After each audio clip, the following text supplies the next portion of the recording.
I'm Claudia from Braziliaga, for those that don't know me, and I'm so excited for this special episode because I get to introduce you to two incredible women who are not only experts in this space, but also my business partners, Ashley Madsen and Alexandra Cochrane. Together, we founded Lumara Collective to help global hotels, hospitality brands, real estate developers, medical and wellness clinics, and high net worth individuals upgrade their offerings and properties with cutting edge, evidence based, or scientifically backed solutions in all things longevity, biohacking, regenerative spaces, staff education, and AI technology. As a quick background to myself, for those of you who don't know me, I'm Claudia from Braziliaga. I began my career in investment banking, went on to become a tech serial entrepreneur, became super passionate about longevity and biohacking when my own health issues crept up. I used to think in my 20s I could sleep when I was dead.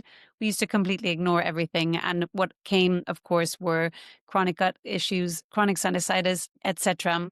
And it allowed me to go down many a rabbit hole of understanding that you could optimize your health and live in a better way. I then studied various modalities after my mother had a bad fall, which essentially expedited her dementia. And so that's why brain health is super important.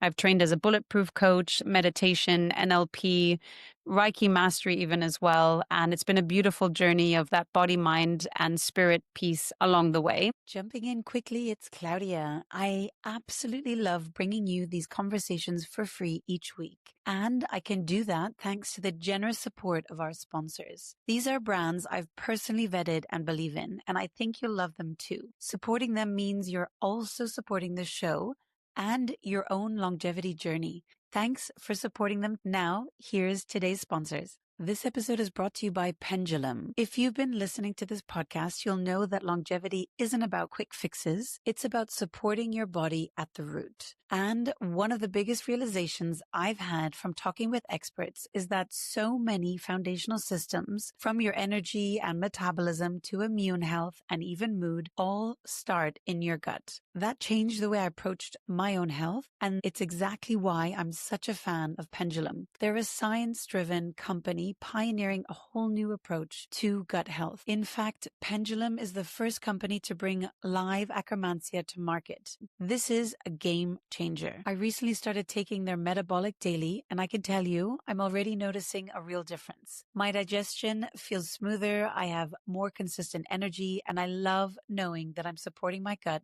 at such a foundational level. For me, this is a cornerstone of longevity. If you're serious about your health and lifestyle, this is where to start. Because when you support your gut, you support your entire body. And for you, dear audience, get 20% off your first Pendulum membership order by heading over to pendulumlife.com/Claudia. That's PENDULUM life, life.com/Claudia20. The discount is automatically applied at checkout. Today, super excited to be part of the Lumara Collective team, working on strategy, all things brain health, and also the technology piece with AI as well. So I'd love to pass on to my lovely business partners. So Alexandra, do you want to kick off? Absolutely. Hi. Lovely to be on today. I have a big passion and mission, and that's why I'm doing what I'm doing. I'm the biohacking arm and the equipment selection person of Lumara. And why did I get there? Well, 18 years ago, I was diagnosed with Hashimoto's. I was very sick, couldn't get out of bed, and felt unwell every single day. And it really took me on a journey to try and heal myself. 10 years ago, my father passed away from cancer, and 5 years ago, my mom as well. So that got my mission and my why even stronger to what I'm doing today. So 5 years ago, out of COVID, I started Scandilives, which was a liposomal vitamin company, and it was a message in a bottle to tell people you have an immune system and you can work on it. It's a very potent blend of immune fortifying vitamins. And from there, I got very interested and intrigued by biohacking equipment. My neighbor, who has a very sick daughter, has spent her life, really her mission in life is to heal her daughter. She acquired a bunch of biohacking equipment, best in class, and put them in her home. She had me try them, and I was blown away. It was life-changing for me. Energy, sleep, hormones, I mean, you name it. It really, really turned my whole well-being and vibrancy around.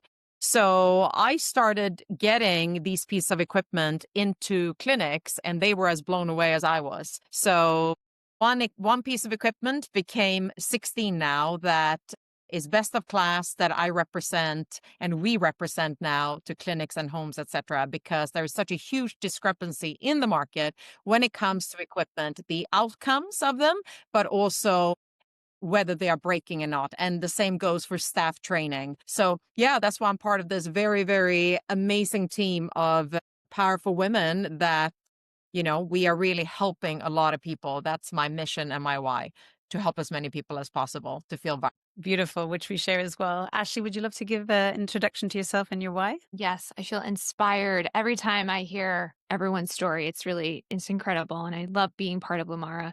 So my name is Ashley Madsen. I am a board certified physician associate. I started off really in the surgical subspecialties in New York City, working with the brightest and the best in the science and surgical realm of area. And I really started to see a shift happen over the 10 years of working in surgery. I loved it. I love the precision. I love the outcomes. I love the art of surgery. Many people say, wow, you really went from the most reactive area of medicine to the most proactive and preventative care part of medicine. And I find that to be actually a superpower of mine because I love surgery and I respect it so much. But many people didn't have to get to that point, in my opinion. There are certain things that we can't prevent, a car accident, a trauma of some sort. But is there a way to actually fortify our bodies better, to actually nourish our bodies better so that we become more resilient and more adaptable and prevent having to get to the point of being on a surgical table? And so, what I saw from my patients who were getting younger and younger with multi system disease is that although they had access to some of the best specialists in the world, they really weren't fixing the issue. It really wasn't happening. We were trying to quiet symptoms, tried to get them back to be more functional through surgical modalities, rehab, etc. But it really wasn't getting to the point where this hand is talking to that hand. And so I started to study functional medicine, integrative nutrition out of Stanford, cellular medicine, peptides, hormones, supplements, nutraceuticals, understanding that there is so much out there that's not taught to conventionally trained clinicians. And certainly, if the clinician doesn't know about this, then many times their patient probably doesn't have any education on this. And so we see that shift happening now more than ever, where we have more awareness and advocacy through social media.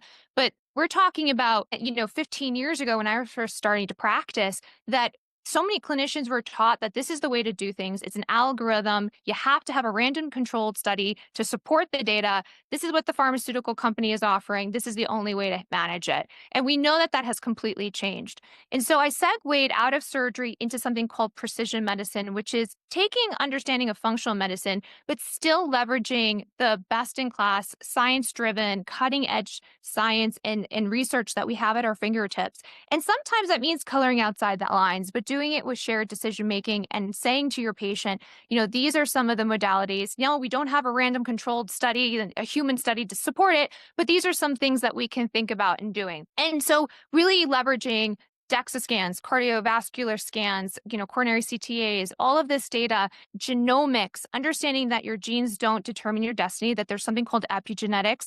And much of it is leveraging what, those blue zone pillars of community, nervous system regulation, food, right? Movement, purpose, but adapting that for the modern society because we can't live in the Paleolithic era of doing things. We have to understand that our society, our environment is changing. And it depends if you're living in New York, Miami, LA, Chicago, Jackson Hole, Wyoming, right? All of our environments, UK, are going to be slightly different in our water, our air filtration, our genetics, and all of that. So really, that's become a passion of mine and really helping other clinics curate and create programs that do not lose their identity as clinicians. So if you're a surgeon, if you're in aesthetics medicine, if you are a cardiologist, how can I bring into some of these modalities to ultimately help my patients on a greater level and doing it respectfully with integrity and best in class vetted sources. So really for me, I love building out clinics. I love helping curate programs and clinical education is at the root of that. So speaking at conferences, because there's only so much that we can do as one person, but really it's about educating, not influencing, and letting people know that there's a different way to maybe approach a situation. So as you can see, everyone, this is such a rock star team, and we're so grateful to be doing what we are doing. It's very timely, of course. And so some of you will be familiar, but there are very profound macro trends happening. For those that mightn't have seen the headlines, even the global wellness market is due to hit by 2028 $9 trillion. So this has become such a major force, which we love, of course, because health is the greatest wealth. Looking even at the wellness tourism industry, so for all the hotels, the resorts, the rental properties out there, it's a $2.1 trillion industry by 2030. And even biohacking, which is once upon a time considered very niche, is estimated to hit a $69 billion industry by 2030 as well. And so understanding what's happening as the market drivers behind it, well, it's the aging population. So by 2050, the population of people 60 or older is going to double. So just half of the world population will be over the age of 60. And also shifting priorities. So I think that was a real thing that COVID taught people, is that you need to be more informed about your own health, take care of your own health. And that interest has really awoken many, many people to really start prioritizing their health and their well-being and feeling empowered to do so. And also the concept of longevity as a luxury, right? So it's not about acquiring anymore, but really thinking like, how do I live at my best? And that's the greatest gift I can give to myself. So it is a real luxury to live a long and healthy life, especially. So I'd love to move on to longevity medicine, Ashley, for potentially clinic owners, clinicians listening. What are some of the important trends that you're seeing and things to look out for as a clinic that is looking to upgrade more of these precision medicine longevity protocols? Maybe you can elaborate on some of the modalities you're seeing in the space. And what are some cautionary things that you'd like for people to know and look out for? Yeah, absolutely. I think what excites me the most in this space is number one, the interest, which is great, and more conversation around it. So now you have accessibility, people are advocating for themselves, and there's more knowledge where they're bringing it to their clinicians or looking for clinicians out there that can help them. And I think that's also spurring the trend of clinicians being like, how do I learn about this? How do I bring this into my practice? How do I scale this and stay adaptable to stay, because it's one thing to get people in the door, but it's retention that really drives success. And that retention comes down to happy patients, incredible outcomes, happy staff, right? Happy clinicians, right? And, we want to prevent that burnout. We want to make sure the education is there and make sure that the patients are safe and that you hold your medical liability as low as possible. I think that's very important. So there's this convergence now that we have tools. So we have now bigger tools in our toolkit. We have genomics, we have wearables, we have AI integrations, peptides, regenerative therapies, but a lot of clinicians don't really know where to start. And so I do want to caution is that just because you have fancy marketing doesn't mean that there's integrity and, really strong value behind it. So you want to be thoughtful, number one, to see what are you allowed to do in your state or under your medical liability. So talk with your attorneys. The other thing is make sure that you're working with companies that have strong reputations and you have a mentor that can guide you too. And if you don't have a mentor, that's why consultancies like Lumara are so powerful, is because we bring the vetted labs, the different vendors. We have relationships with the founders. We know where the machines are being manufactured. And we also understand the outcomes and we have experience. So it's one thing to take a course and it's another to actually manage a patient and understand X, Y, and Z. So part of why I say mentorship is so powerful is that it's one thing to know what to start on a patient. It's another is to create a protocol that's artful and personalized to them. So those are really important components. And I think that AI is going to be very powerful in this, not to replace clinicians, but to enhance clinicians and their performance to help their patients and also help with staff education. What I do caution also is that we have some wonderful therapies that are now starting to get a greater platform. And that comes down to the regenerative modalities, your peptides, beyond, say, your insulins and your GLPs, right? Those are peptides too. I like to just bring people back to knowing that. But you have to understand that there's a difference in where it's sourced, how it's prepared, contaminants. And I don't think a lot of clinicians understand that using research use peptides can be actually a big problem in your practice. So really staying compliant and staying consistent with regulatory standards and making sure that you know from end to end where that product is coming from, how it's manufactured, and if it's being done legally to what your licensing allows you to do. Because that's a big factor. God forbid you ever have a patient who has a problem. You start to trace back what product you use, especially if you put your name on it, right? As a clinician, you have to be very careful about being a distributor because that changes things for you also from a legal standpoint. Also, we have this beautiful bloom of using stem cells and exosomes, or what we call ECVs, extracellular vesicles, understanding FDA registered products, how to use it, what you're allowed to use. Very, very important because we see this blur that's going on between cosmetic products and medical products. And you see a lot of clinicians out there that are misusing because they don't know the difference. Cosmetic regulation is very different than medical regulation. And that comes down to FDA registered products, understanding again where they're being sourced, how they're being processed, distributed.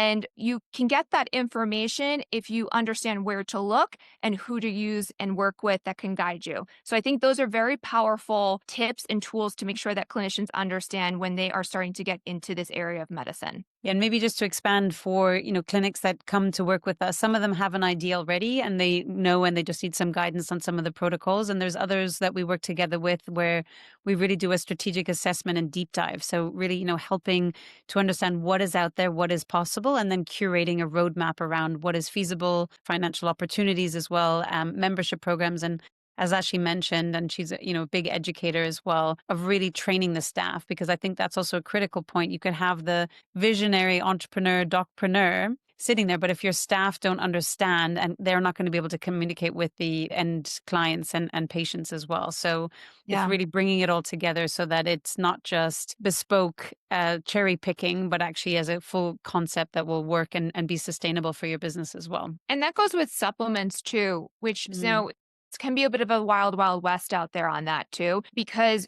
you will look at sometimes they'll do a little study, they'll put 5 different supplements and they'll look to see what's actually in them, and they'll find out they're wildly off what is actually being marketed. So it's very important to understand too in those respects to make sure that you're using vetted companies that have third-party testing, are testing for heavy metals, understanding where they're being manufactured, but where also they're sourcing their materials from. And then also for clinicians, they sometimes think that supplements are harmless. Supplements are incredibly powerful. And why I really want to push this forward is that it's the bad apples out there. People who don't know what they're doing can really harm someone with a supplement and then it ruins it, right? All of a sudden, God forbid somebody has a problem and now it's like, oh my goodness, people are using things and now the FDA has to get involved. And so what I really caution clinicians is that these are very powerful tools in your toolkit. And you want to make sure that you know what you're using, how to dose it properly, frequency and duration of use, biomarkers to test, to monitor your patient, to know who's dosing is really important in this context. Serum levels, looking at blood tests, and understanding someone's genomics. So this is also where genomics can be super helpful to understanding dosing strategies.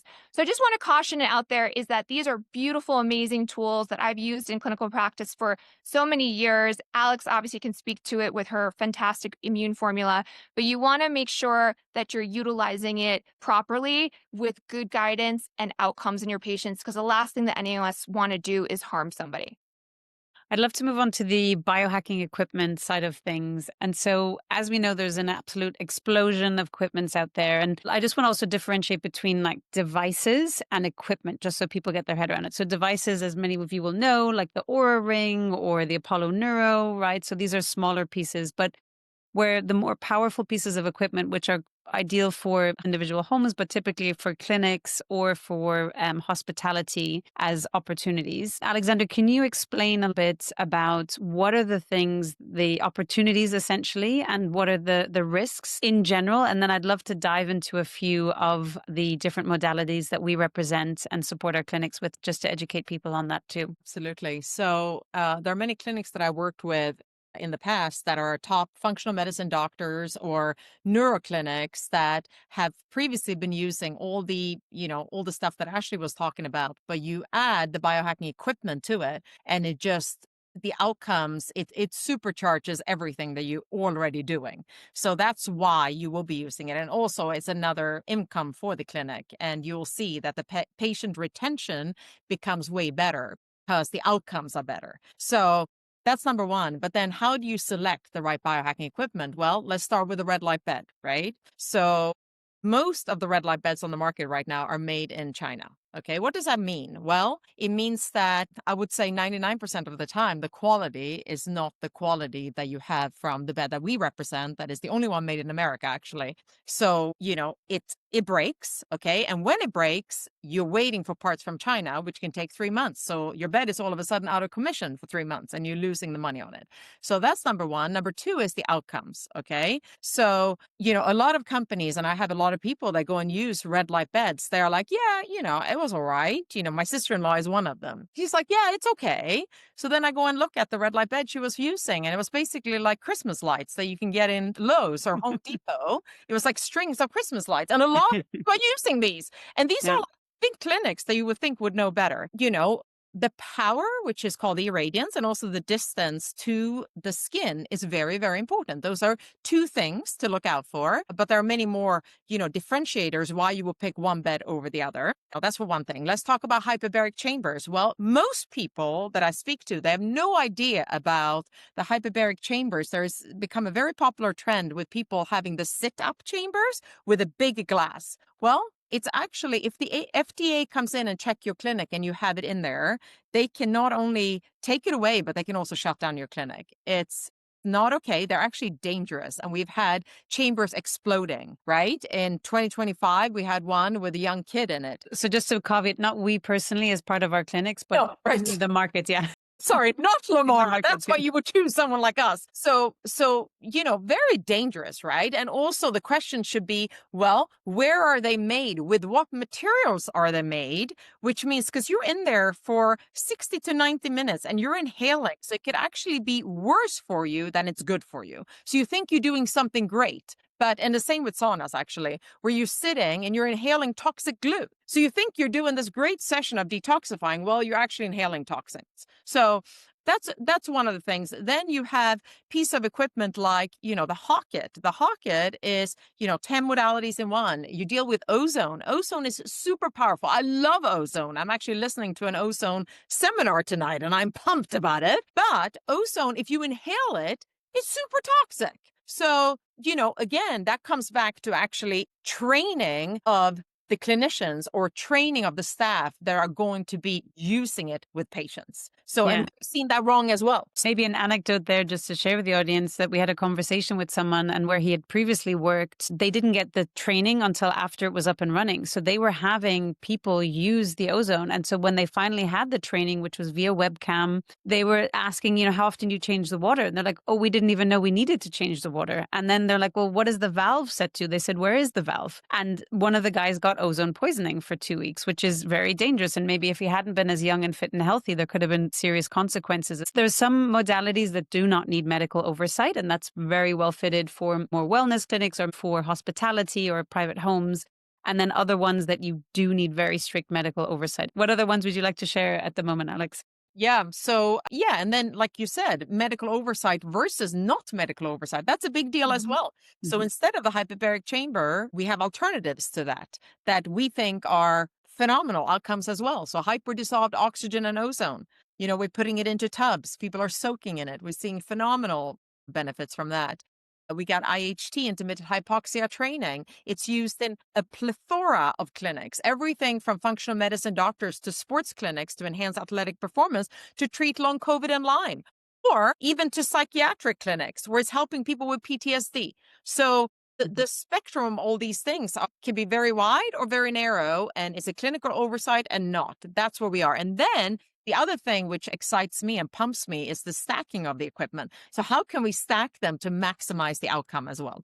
And that's what I really, really love. And again, I've tried all this, everything that we represent and that I talk about, I try and I use actually on if not on a daily basis, on a weekly basis or a monthly basis. I'm going to say here is that somebody who has been in the precision medicine space, personalized medicine, functional medicine space for a long time, I did not know about a lot of these modalities. I knew about photobiomodulation to a certain extent. Barbarics, of course, were trained in that from a conventional medicine. But I think the powerful component is, all right, well, how do we get people to know about all of these modalities? How do we leverage all of these fantastic therapies as a stack to be complementary, to be artful, to support not only clinicians, but also put them in areas that increase accessibility, such as gyms, such as, high performance centers, private homes, even something like Alex mentioned, hyperdissolved oxygen and ozone, which really started off with aquaculture and helping with pools to decrease that toxin burden of using chlorine. It also increases oxygen to help with supporting the marine life. So fish, right? We're seeing improvements in the quality of the fish, the weight of the fish, and doing it where we're not dousing them with all these antibiotics. So it's really amazing because when we talk to our patients, a lot of it is about environmental toxins. It's about what are you putting into your body, right? How do you fuel your body? Because everything's a messenger. Everything you put into your body or expose your mind to is a message to your body. And so we have to think about how do we get back to, just because something is organic doesn't mean it's high nutrient levels. How do we bring the nutrients back into our foods? How do we bring all of these wonderful therapies into an ecosystem to support someone in a clinic setting, in a home setting, a hospitality setting, or even in a fitness setting? And I think that's really beautiful, Alex, what you talked about in terms of the stacks. And that's why it's important to work with a consultancy like Lumara, because we help to vet all of that and help to curate these ecosystems to make sense for you as an individual, but also your business. Your demographic, right? So I think that's something that we also Absolutely. look at very carefully. What patient body are you, or client or clinic body are you looking to address? And then Yeah, how do you bring it absolutely. together also from that membership model so it makes financial sense? And we know that some clinics, they're like, oh, but these are bigger price tags, etc. But beauty of it is that there is financing available so that actually a per session can be in profit for you as well. Building it into your memberships or your settings or into your therapies, your actual protocols, that's the missing link that we see is that, yeah, we have this, when they don't work with Laura, we bought this machine, but it's kind of sitting here. We don't really know how to use it. Our staff kind of we don't really know how to build it in, and maybe it's too expensive. How do we build a package? So that's really important, is that you want to be able to build these into your protocols artfully where it makes sense from a business standpoint. So absolutely, Claudia, I think that's so important. And we hear that pain point consistently across the board from a lot of our clients. Yeah, there's also well-intentioned. Alex, go ahead. Also want to say, what really drives me is outcomes as well. So it's really outcomes and what I see and what it can do more than anything. That's why I get up every morning. How can I help as many people as possible, but with these amazing pieces of equipment stacked together and complementary to other things that people are already doing? I think because it really can shift someone's life. And people are we live in a society where people are mentally and physically unwell. So many people. So how can we help as many people as possible? And I am convinced that all of this, what we're talking about is so helpful. It can change people's lives. One area I'm super passionate about, as many of my audience will know, is around brain health and how do you stay in the best mental state for as long as possible, right? So obviously, as I've seen with my mother, in January 2020, she was still going to the gym 5 mornings a week, driving her car. Obviously, this bad fall expedited things as well. But what gift it would be to be super sharp for as long as possible. And through the Longevity and Lifestyle podcast, I've had the pleasure of speaking to some of the world's leading neuroscientists and brain health specialists. It's such an exciting time where we are, where science and the modalities and bringing also technology into it as well to expedite the research to understand what's possible. There is still a long way to go. There isn't a one size fits all, and this is the protocol everybody should be doing. But the fact that there is that opportunity, and always prevention is better than cure, to actually help people train their cognition to understand what is happening, when decline is coming in. And that's why establishing those baselines is so critical, because that will help you then year over year understand, okay, there's something going on here. Where are my metrics? Where are my biomarkers? What needs to be adjusted? Have I been exposed to to a virus? Have I been exposed to mold? Whatever it might be that could be impeding on your cognition, and doing certain modalities as well. One of the devices also that we represent for clinics looks also at your brain speed. There are panels that can be done. Dr. Del Bredesen and the End of Alzheimer's program has, a bunch of panels listed in there. So there are different modalities for testing and getting on top of it. And I really, really, every time I hear people, and my parents live in Florida, so you have an average age of a population that is slightly older, and they're like, oh, this is aging. This is what it needs to be. And that's absolutely not the case. And I've spoken to some people in their 70s and 80s who are so sharp. I mean, sharper than a 20 or 30-year-old. And it's so impressive. And why don't we all choose that route? And there are so many things that can be done, supported by different modalities for detoxification, for supplementation, for lifestyle factors, then brought together. And I'd love to share a story that we heard from one of our manufacturers from the hyperdissolved oxygen. They had a former NFL player who had done HBOT. Now, we don't know exactly how many atmospheres the HBOT was, but he had done over 50 sessions. And because of multiple head trauma, he was having difficulty making eye contact. He was really struggling with day-to-day life. I think he has 6 kids, was really on a decline, and it was very tragic. And through sheer luck and chance, he came across one of the core team of the manufacturer. And they said, well, why don't you come down and try this technology, the nanoparticles of the oxygen and ozone in the water. And within 2 weeks, he was joking, and he was a completely different person. From my understanding, so much so that his wife even called in and just said, thank you so much. I feel like I'm getting my husband back. And it's these stories. And yes, we need the science, and yes, we need the evidence, and there are studies being done. But to know that you can transform, not just, as you were saying, Alex and Ashley, that it's not just that one person, but it's the ripple effect.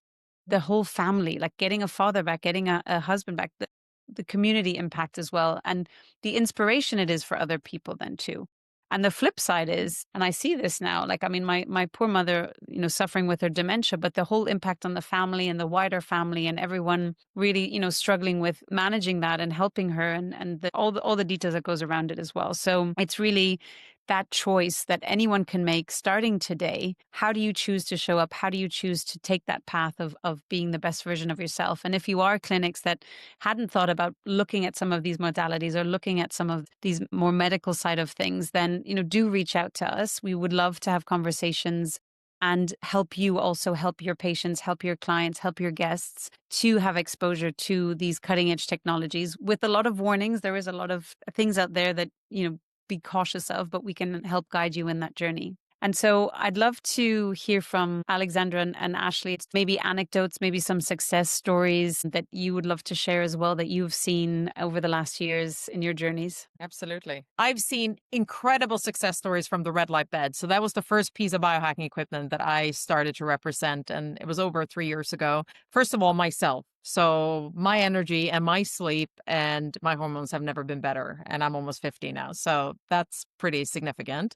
But then it goes to my friend's daughter, the 15-year-old that used to have headaches every single day. That was so traumatic that the entire household would get PTSD because she would scream and knock her head in the wall because she can't speak. And she will be in the red light bed and the headache will go away just like this. So that was that. And then we had people coming out of the founder or where the factory is. They also have kind of many beds that people can come for free and use. And one patient especially, he had severe Parkinson's where he actually couldn't dress himself. He couldn't even drive himself to the factory. And after 3 months, he is now dressing himself, driving, and his tremors are like, if 10 is the worst, he's down to like a 1.5.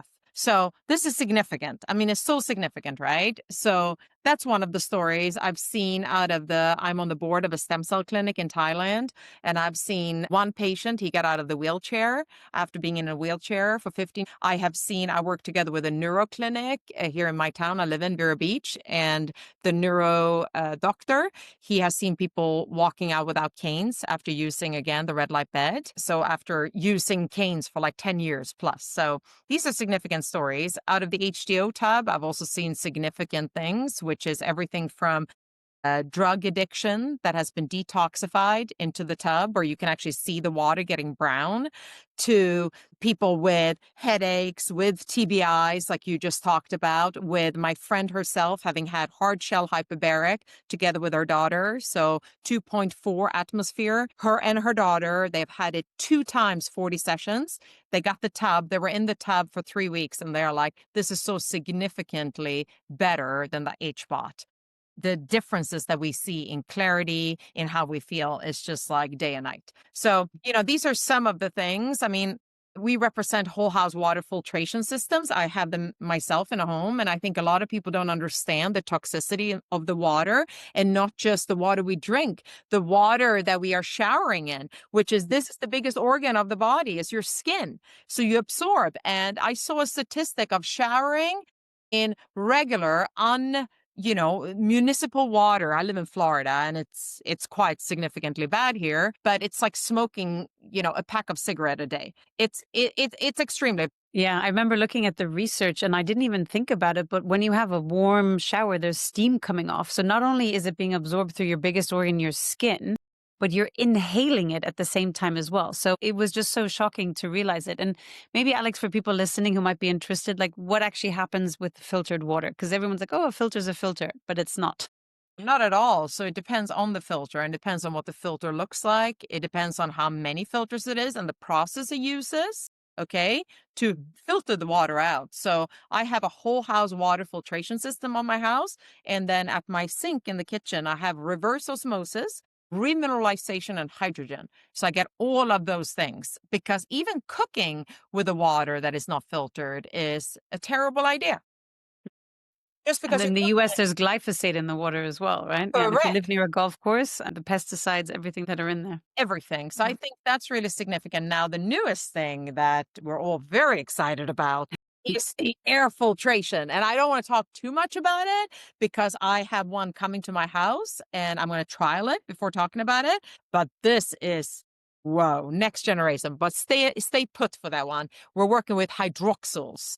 And also think about all the black mold, right? So people who live in damper climates, of course, Florida, but I mean, even if you're in London or New York City, black mold can be absolutely everywhere. And we know it's so super toxic. So this is another one. Mold in general that are accumulated. Doesn't even have to be black mold. It can be mold in your house, which are lurking in every single house in Florida, can meet, and Ashley knows this from testing mold. I've been tested, It depends on also your genetics. Perhaps I'm a homozygous MTHFR is one of the genes, right? And I can't detoxify properly. So you need help with that, So you're storing everything. Ashley, do you want to share some success stories that you've seen? Yeah. And I also want to say is that cognitive decline isn't an inevitability. It's actually, in my opinion, a very solvable problem if we start early. And when it comes to brain health, we talk about what like the pillars for health span, and brain health is one of those areas that we really need to pay attention in terms of the nervous system, central nervous system. We think about the immune system, how that all really functions, and also cardiometabolic health, because insulin resistance drives a lot of these concerns and issues in affecting our immune system, our cognitive function, our hormones, and other areas of our body. And so I'll say that brain health, in my opinion, I think is overlooked because it's invisible until it's catastrophic. And yet it's probably one of the areas that get ignored the most. And there are many different therapies and things that we can do to support people on that journey. This is where I think genomics and understanding hormones and how multi-systems work together is so important. So case in point, a lot of my patients that would come to me were in their 40s, their 50s and 60s, maybe some of them in their 70s. And they were literally, these are top executives. These are high functioning type A go-getters of the world. And what was one of the biggest concerns that led them and gave them the most fear is losing their cognitive abilities. So many of them came in as this, I'm just not as sharp. I think I'm going to have to pivot in my career. I'm having foggy brain. I'm forgetting things. My mood is changing. And what is not really explained enough is the tie to sex hormones, which are not sex hormones, they're life hormones, and neurotransmitter, and also its effect on the brain, especially when it comes to estrogen and hippocampal atrophy.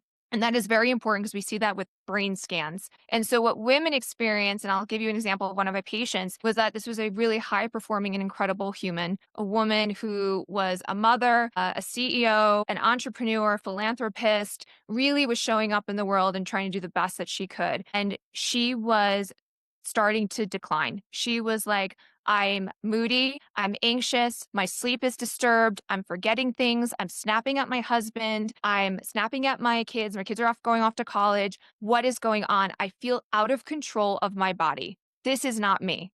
This is not me. I don't know what to do. I went to my primary care. They ran my test. They said everything's normal. Everything's normal. There's nothing that they see that's significant. And they said, well, it's natural that you would start to experience these things. You're not 25 anymore.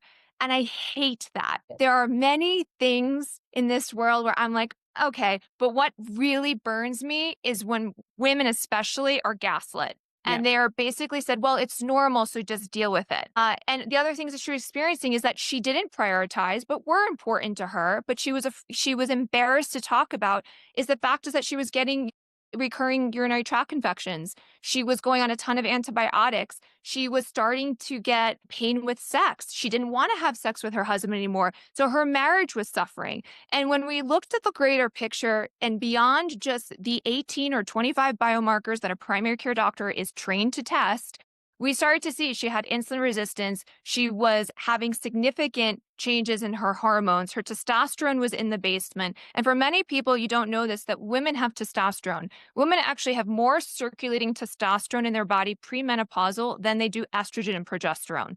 But yet we never talk about testosterone. So testosterone is linked to motivation, to mood, to cognitive function, to muscle mass, to metabolic health, lipid metabolism, glucose metabolism, and also helps in the conversion to create estrogen. So estrogen is in different areas. So we can go into another lesson another time. But just so you know, women, you have a right to demand for help. And so when we looked at all of her numbers, we did her physical examination, we did the deep dive testing, we were like, okay, there's a lot of things that we can help with, but let's start with just adding in some hormone therapy to just help you very safely, transdermally given. And within 2 weeks, she called me and she goes, Ashley, and she was in tears. And she was like, Ashley, the lights came on.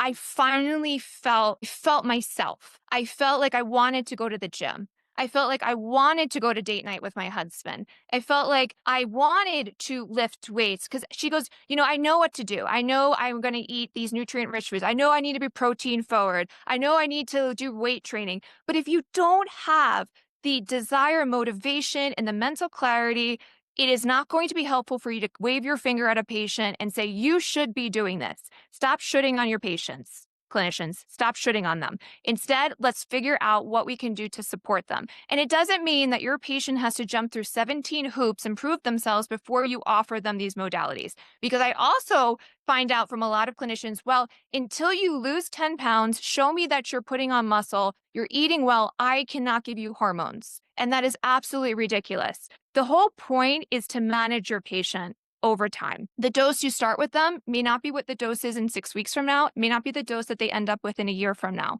The whole point is, what can we triage right now? What can you nourish your patient with right now, your client, your body with right now to get them back on track? Lo and behold, she was on an SSRI, very popular one, which was also not helping with the weight gain situation or the libido situation. Lo and behold, we got her on a really great optimal hormone therapy. We got her on a really good nutrition, weight training. She was feeling great. She was having more confidence, came off the SSRIs. Her body composition improved drastically. She went from osteopenia to now having strong, beautiful bones. Her biomarkers regulated, and she felt clear again. And this is a woman who was in her mid-50s, approaching, she was in perimenopause. And for me, I was ecstatic. I gave her the biggest hug and I was just like, this is what it's about. We just helped her. It wasn't me. It wasn't, these are really important components that a woman was able to regain control over her life and her body in the way that was comfortable to her with shared decision-making with her clinician to regain control, get off pharmaceuticals, basically improve her marriage, improve her relationship with kids, and improve her relationship with her profession. And now it's in her control as to what she wants to do. And now we just We improved her insulin sensitivity, her cardiometabolic health. So we just decreased her risk for vascular dementia, cardiovascular disease, right? All of these factors that are really driven by insulin resistance, and that loss of hormones increases our insulin resistance. But we just changed the trajectory of this woman's health potentially by just seeing her and hearing her and knowing what tests to draw and knowing what therapies to discuss. And that is what drives me forward. And that is an example of what I see every single day in clinical practice. Women, men, young people, younger, older people. I hate you saying that, but I'm saying it doesn't matter if you're in your 60s or 70s, if you're in your 80s. My oldest patient's in their 90s and they're playing tennis every single week. It doesn't have to be the way that we are trained culturally that it has to be. And I'm not saying we're going to prevent arthritis entirely. Maybe at one point. It's about how do we live with integrity and also on our terms. And I think that's the most powerful point that I can share today is that you should be able to decide and work with clinicians who are super educated, and you decide how you want to age. And in my opinion, aging powerfully is what it's about. Well said, Ashley. And I think that's the beauty of being in the space, knowing these anecdotes, seeing these life-changing changes. You gave the woman essentially her life back. And I've also, through the podcast, spoken to countless doctors who have also so many patients that they were ready to just sign off and be like, okay, this is the end. I don't want to live like this anymore. I don't want to continue. And just knowing that there are these modalities out there that can be used and integrated into their life and taking those little steps. So that's what we really want to implore everyone, and is connecting to know that, the dots. And connecting the dots, because many clinicians, I use the urinary tract infections, so I just want to go back on that. Urinary tract infections all of a sudden is a marker for the loss of estrogen vaginally, and also more that is associated with perimenopause and menopause. Many times can lead to sepsis and an admission to a nursing home when we get older with the loss of our urinary function. So that's one of the reasons why women will go into a nursing home rehabilitation center, because they are no longer able to hold their urine or take care of themselves. And vaginal estradiol, and there was actually just a study that was published that showed it has no risk for increasing blood clot formation. It is incredibly safe. You can give it to women post breast cancer. It is one of the most magical, cheapest, most inexpensive therapies that clinicians could actually prescribe for their patients. And honestly, I hope at one point it's over the counter, because I don't think, it's harmful in any way. And if you're an orthopedic surgeon, if you are primary care, if you're a gynecologist, if you're an endocrinologist, whatever you are in your specialty, if you treat women, you should know about this very easy way to help prevent these infections and support your female patients. And I think, that's really where clinical education comes from. It doesn't have to be a fancy pellet or super complicated hormone therapy and injections. It could be as basic as just giving a vaginal cream. And that could be life-changing for a woman's sexual health and also just her urinary health. So I just want to talk about that, because the other thing is that urinary tract infections sometimes cause cognitive changes. And a lot of times doctors don't pick up on that. So there are women who have long-term urinary tract infections, and they actually manifest as cognitive changes, where a woman is confused. Maybe she has mood changes, depression, anxiety. And so when you start to test and you look that they have a chronic urinary tract infection. So a lot of doctors in the hospital know this, especially if a patient comes in through the psychiatric ward, they always test urine because that is a manifestation. But we see it actually more consistently than not in older populations. So I just want to also put that piece of education out there, because if you ask your doctor to test your urine, just ask your doctor about hormones, ask your doctor about these things, your clinicians. And if you're not getting the answers that you want, or you don't feel like you're being supported, there are other clinicians out there that can help too. Professor Jennifer Garrison, she said that they've uncovered 128 different symptoms for perimenopause.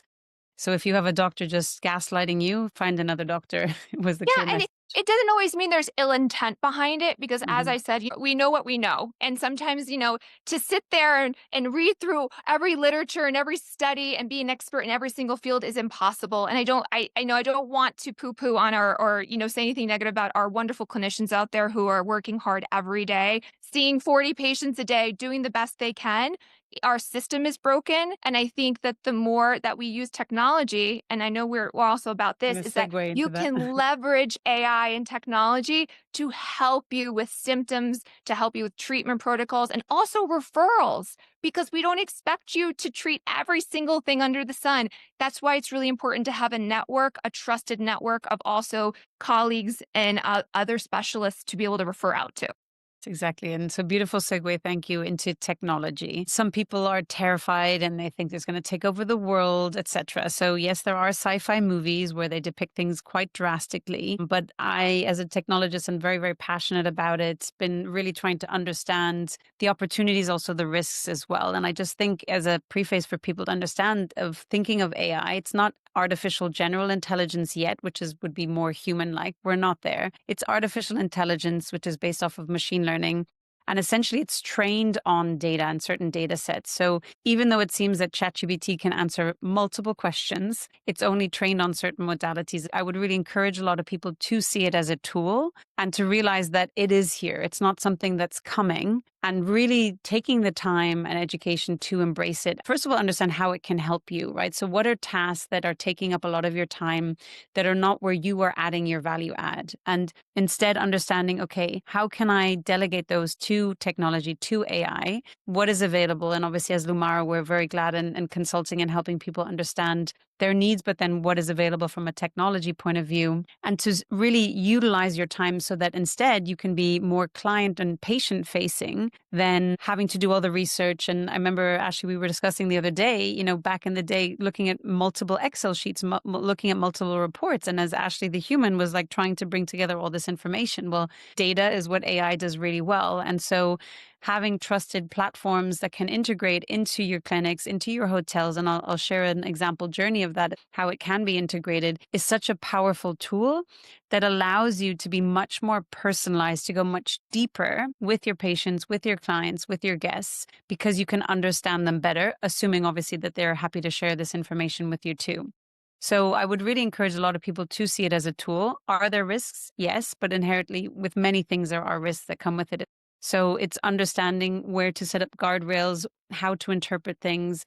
And a lot of the time still, we need what's called human in the loop, right? So that a human double checks it and makes sense of it. And I think for a lot of people who come with experience, they can pick up or sense things straight away, where I think some caution needs to be as people just starting out maybe in their career and thinking that everything that comes out in ChatGPT is to be taken as word, right? And so it's finding that balance and having conversations still as well, but they can be much more educated or deep conversations, or allow people, clinicians, etc., to maybe read up on something that they didn't know, or maybe access research that otherwise they wouldn't have had time, because they can at least read a shorter summary of it.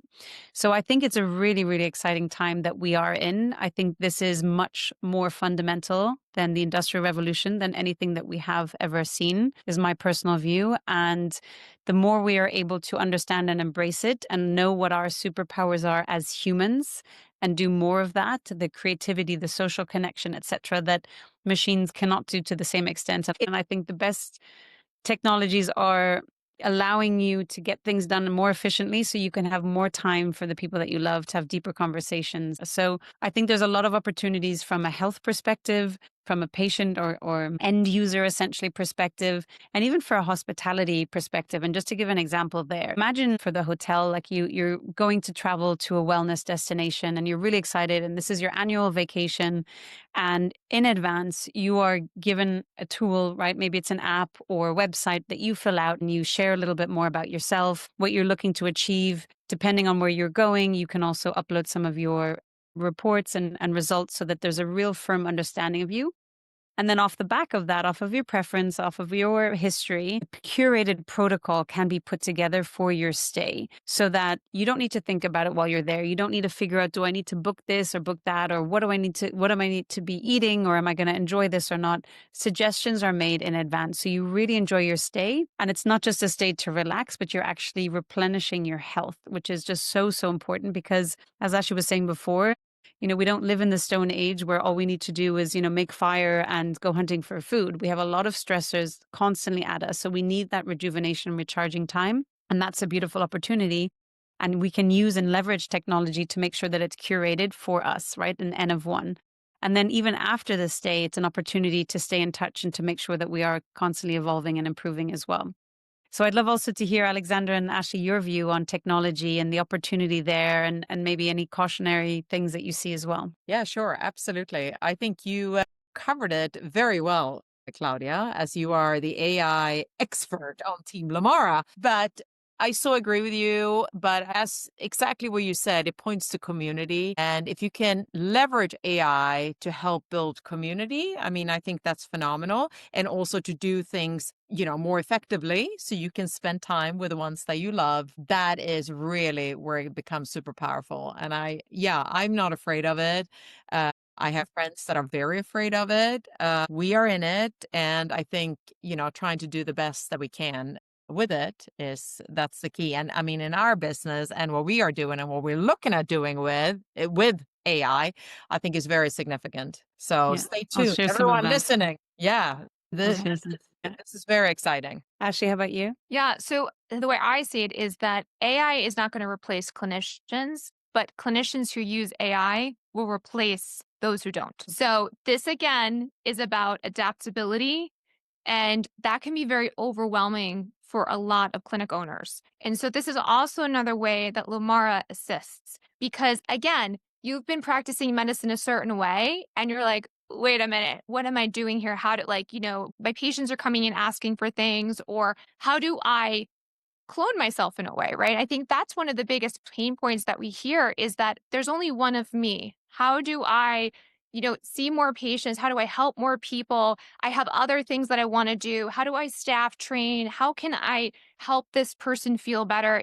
And these are really the go-getters. These are the clinicians that are the scientists. These are the ones that are dedicated to their patients. Go home and I think about my patients. I know I do. And I sometimes will ruminate at night thinking about Mr. Jones, who I saw earlier that day. And I'm like, something's going on. I know he has this SNP. What do I do with this? And wouldn't it be amazing to be able to amplify those results or to basically make a larger network of knowledge? And that's what you can do with AI, which is phenomenal. Where I used to spend hours reviewing genomic tests, microbiome tests, intracellular micronutrient tests and doing all of this before I would see my patient and navigate, looking at their wearable data, looking at their fitness trackers, looking at their body composition, their DEXA scans, their coronary CTs. All of that takes significant time. And so I think where the opportunity is really to have it as a co-pilot. Think about AI as the ultimate co-pilot. It can process data, your genomics, your labs, your wearables, and you can control it. But I don't think that, although I think AI really is amazing for pattern recognition, and that's really the best of us really have learned is understanding the dots, connecting the dots in pattern recognition. AI can really help us with that.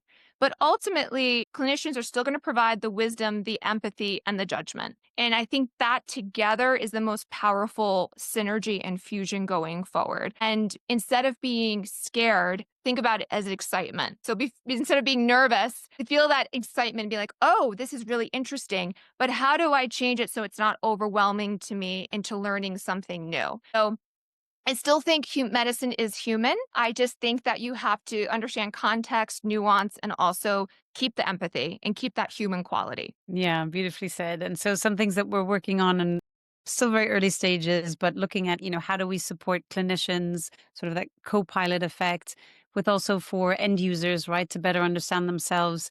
And then also to bring it all together and create that community that's online, but also offline as well. And so looking at a, directory of vetted clinics and even expansion into conscious hospitality and product ecosystem. So we're really, really excited. We've got amazing partners that we're working together with to bring you some amazing things. Yeah. So watch this And, space. And what you said, Claudia, is important is consent. So we talk because you'll see I'm not going to mention names, but there were some genetic tests that got leaked and they're used, right? Yes. So you have to, the risk is the dehumanization and the misusage of the data.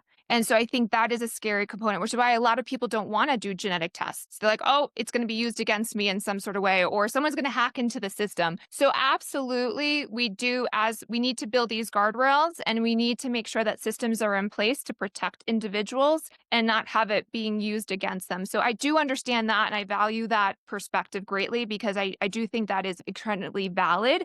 And you'll see that now, even like with Chat GPT, they'll say, listen, people are using it as their psychotherapist, but that data actually is not secure, and it could be used or spread, or, it could be maybe mismanaged. So I do think that's going to be an important part, and making sure you're using systems and companies and apps and networks that have that built into place, especially when it comes to medical data. Before we finish up, it's always a bit fun to do a longevity rapid fire question. So are you ladies up for it? We'll do a little round table. Let's do it. Let's do it. So what's a surprising biohack? Ashley, why don't you start first, then Alexandra, and then I'll kick in. What's a surprising biohack or longevity tool that has had the biggest impact on your health? Methylene blue and photobiomodulation, which is red light. Damn it.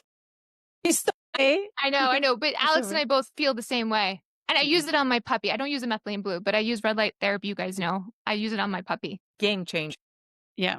I've just been using the methylene blue eye drops, which I find really good just from jet lag.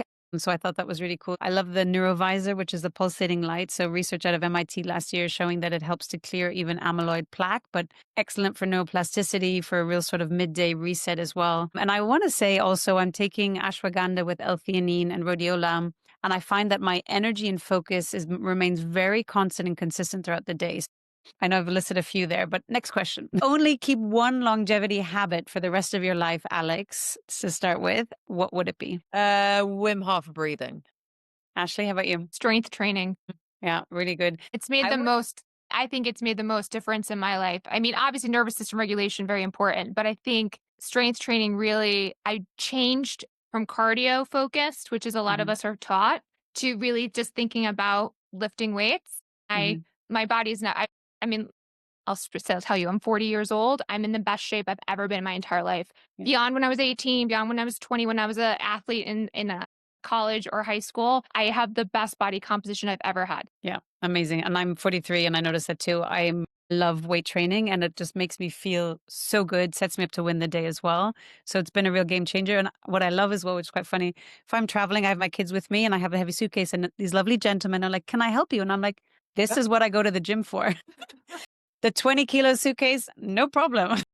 I can do this. I've got it. And one I would say as well is meditation. And so someone with a bit of an ADHD monkey mind that loves like thinking about many different things at the same time, it's given me the gift to be able to be that visionary and connecting the dots, but also to recenter and recalibrate and presence. And so I think that that has been a real big gift. Next question. What has been your most exciting purchase in the last 6 months of, say, $200 or less? And Ashley, do you want to kick this one off? And obviously love specifics and brand and model and where you can find it. Oh, I don't have in the last 6 months. Or 12 months or 18 months. Yeah. So I have to think about the price point. Approximately, maybe under $500. Okay.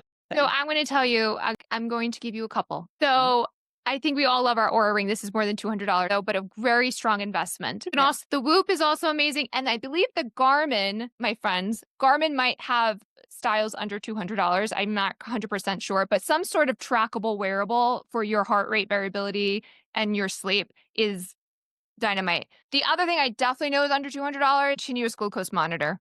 It is the most impactful tool, and I don't care. I know there's a lot of endocrinologists out there that poo-poo it because they only use it for diabetics. It is one of the most impactful tools I have ever used in one of my patients and for myself, because it is very different to know how your body responds to stress, to workouts, to your menstrual cycle. Ladies, your biorhythms affect significantly your blood sugars, your sleep, when you should eat, what you should eat, like what feels good, pairing your foods. Oh my gosh, it gave me so much power. So CGM certainly definitely under $200, but I love my Aura and also Apollo Neuro. Gosh, I love my Apollo Neuro. When you talk about neurosystem regulation, I think, and of anything that I've tried, for me, I have it on my ankle right now.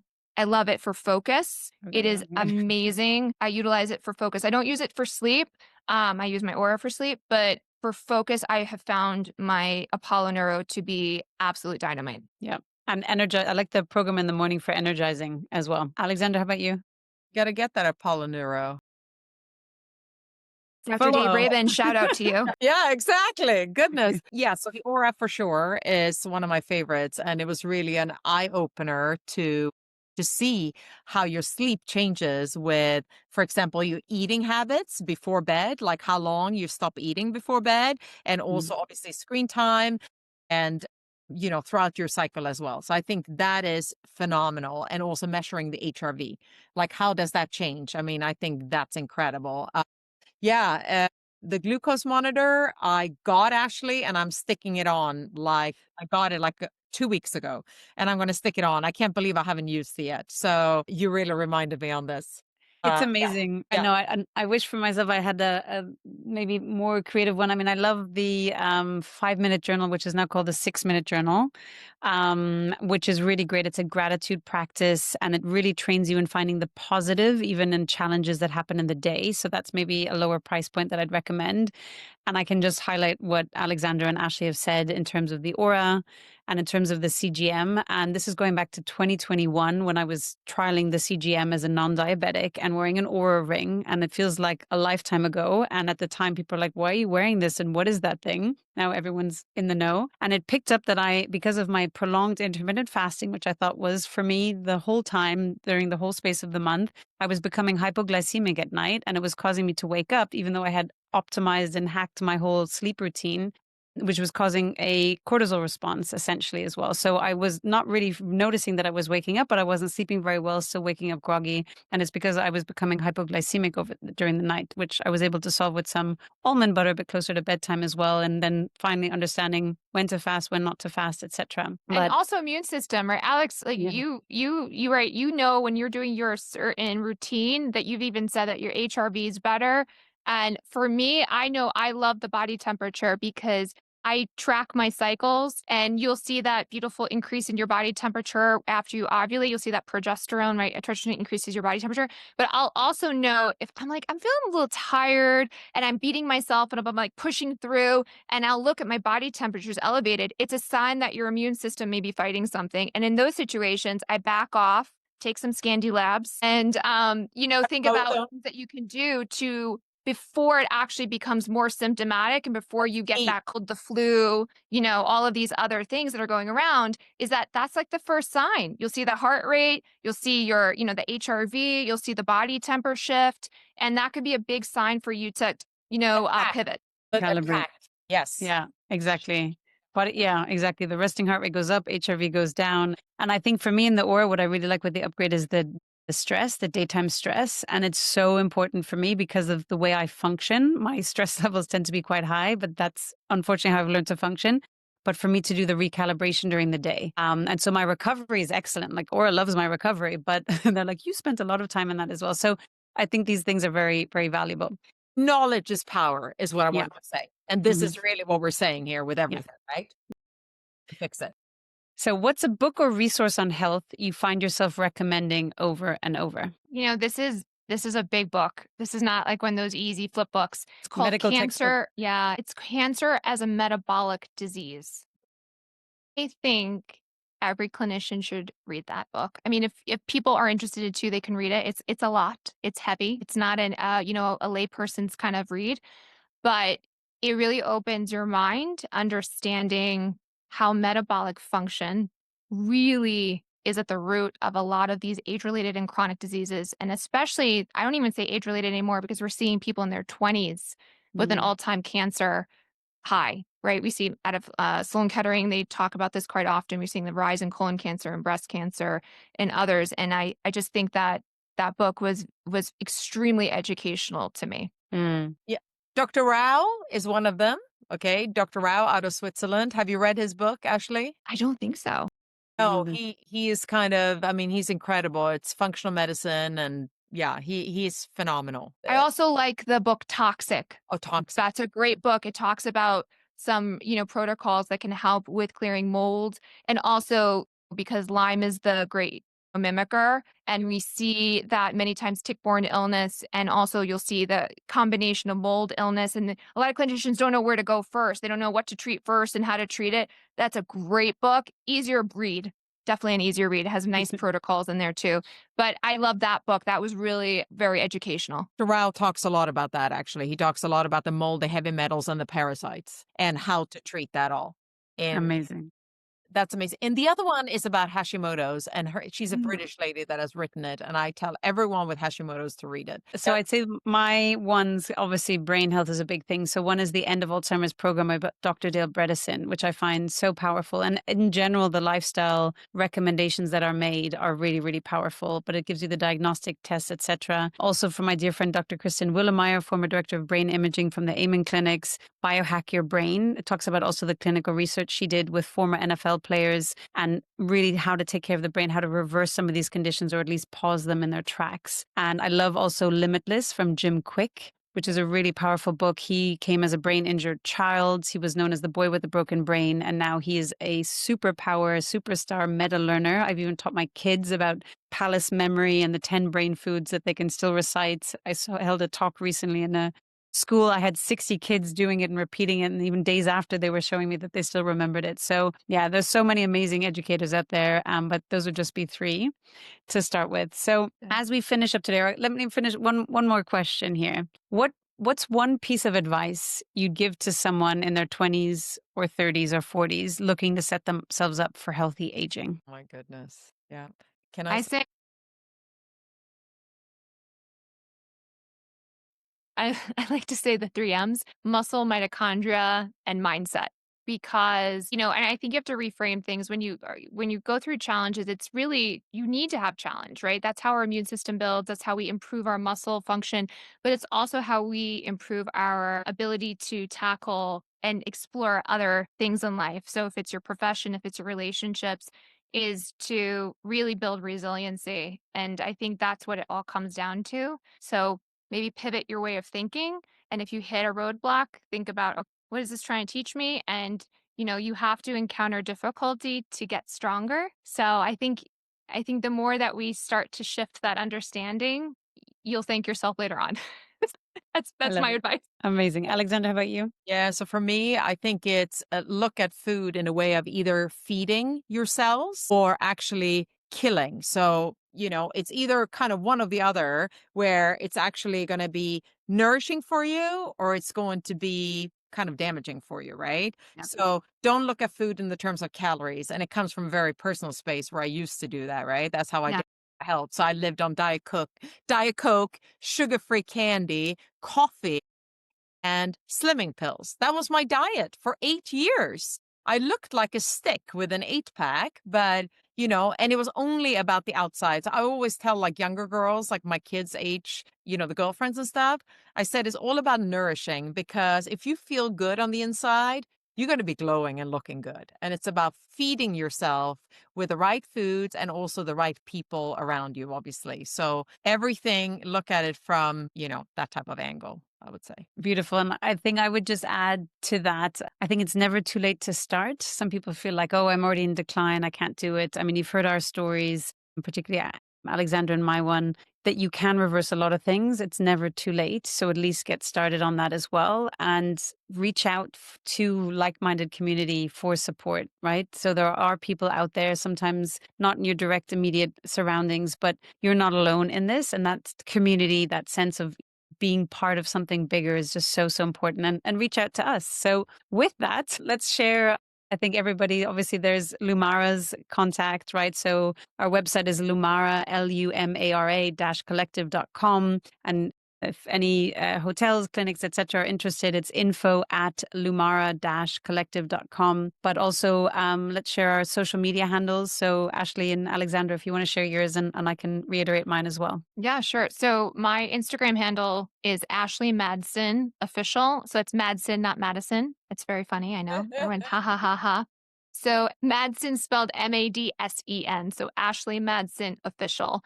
So, and you could find I try to do a lot of education pieces on there and reach out if you have any questions. But I think that's a great place for us to advocate and share, educate, not influence, and build community, because I think it's really about a collaboration, not competition. Yeah, And you, Alexandra?